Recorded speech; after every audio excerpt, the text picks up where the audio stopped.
sait pas, c'est que le 7 mai, on va le guillotiner.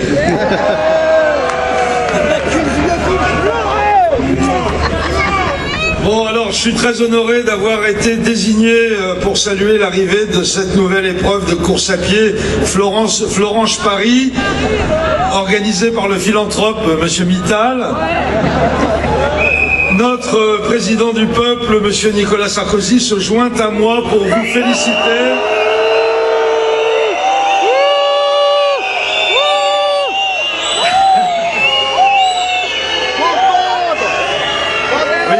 C'est comme ça qu'il préfère les métallos en train de faire du jogging. Personne n'a fait de malaise vagal, j'espère. Bon, j'espère que cette fois-ci, vous allez vous montrer raisonnable. Hein. Vous n'allez pas essayer de casser la tour Eiffel, c'est promis. Si vous avez encore d'énergie à dépenser, vous pouvez toujours monter au 3e étage au pas de course, on vous fera un prix sur le billet d'entrée. Alors vous savez que la dernière fois que vous êtes venu, vous avez beaucoup déçu notre président. Il ne faut pas faire de politique, les amis, hein. C'est pas pour vous. N'écoutez pas les représentants des corps intermédiaires. Oui, on ne dit plus syndicats, maintenant on dit corps intermédiaires. On ne dit plus non plus extrême droite, raciste et antisociale, on dit France forte.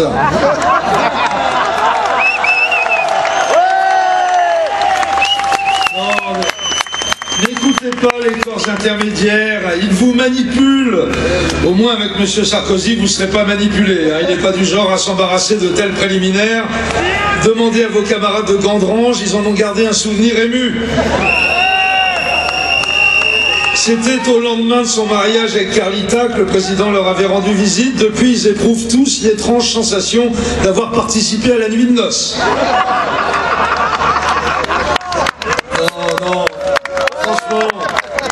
Franchement, vous n'avez pas besoin des syndicats pour parler à votre place, c'est tout à fait superflu. Alors que vous avez la chance d'avoir Nadine Morano pour vous représenter.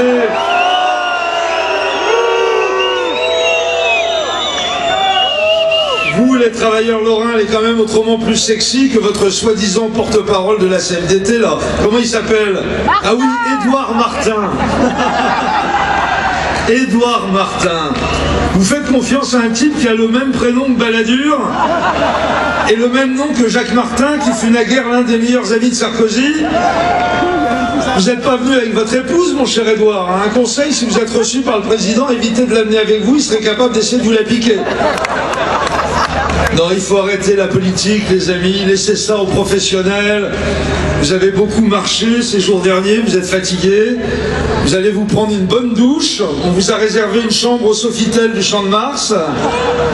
Vous allez vous mettre sur votre 31 et puis on va vous sortir un peu dans le Paris by Night. Jacques Séguéla s'est porté volontaire pour vous chaperonner. Il rêve de voir des ouvriers en vrai. Il est prêt à vous prêter une Rolex à chacun pour la soirée, vous emmener faire la tournée des hauts lieux de la culture UMP, le Don Camillo, chez Michou, les Folies Bergères. C'est beaucoup plus distrayant que d'écouter ces has-beens de Zebda ou de Lavilliers. Hein. Et puis demain matin, après une visite de l'hippodrome de Chantilly, sous la conduite d'Éric Woerth, avec un ticket de PMU pour chacun d'entre vous, offert gracieusement par Liliane Bettencourt, le président de la République vous fera recevoir par son principal conseiller, Patrick Buisson. C'est lui qui est chargé des relations avec le peuple. C'est vrai qu'il en connaît un rayon sur le peuple, Patrick Buisson. C'est l'ancien directeur de Minute, magazine prestigieux s'il en est, qui a toujours eu en haute estime la classe ouvrière. Alors surtout, écoutez bien ses conseils, suivez-les. Je sais ce qu'il va vous dire. Franchement les gars, pourquoi vous vous accrochez à ce job de sidérurgiste?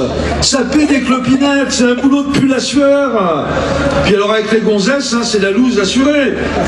Combien d'entre vous sont mariés avec un ancien top modèle international qui fait de la chanson malgré une extinction de voix chronique? Eh oui, je le savais, aucun. Vous êtes tous maquillés avec des Josiane à bigoudi. Voilà, parce que vous êtes des gros losers qui vous accrochaient à un boulot complètement passé de mode. Métallo.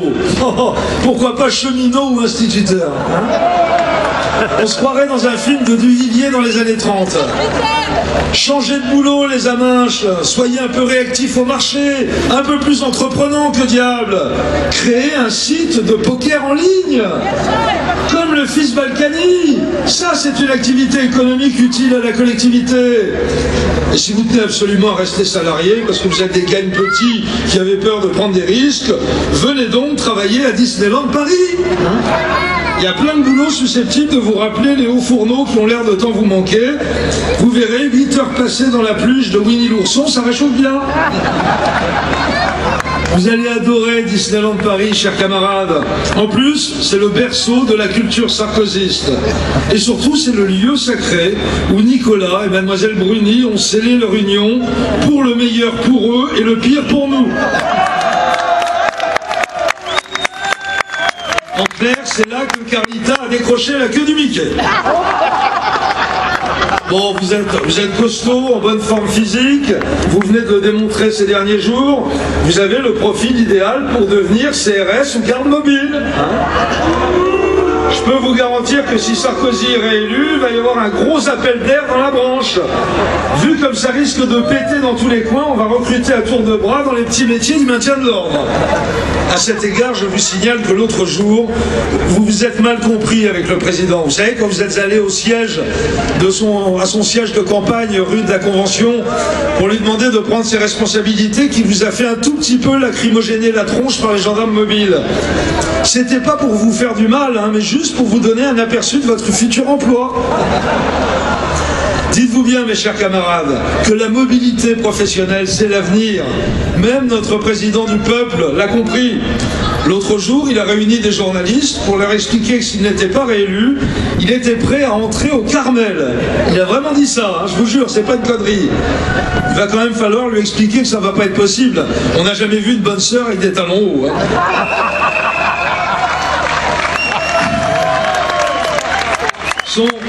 Son ami Jacques Séguéla a une autre version. Dans une interview à VSD cette semaine, il déclare que s'il est battu, je le cite, Nicolas Sarkozy créera un fonds de pension. Quand je vous disais qu'il avait la fibre sociale, notre bon président, allez, aidons-le à créer un fonds de pension, loin, très loin, du côté des îles Caïmans. Faisons-lui la misère dans les urnes, virons-le. Salut.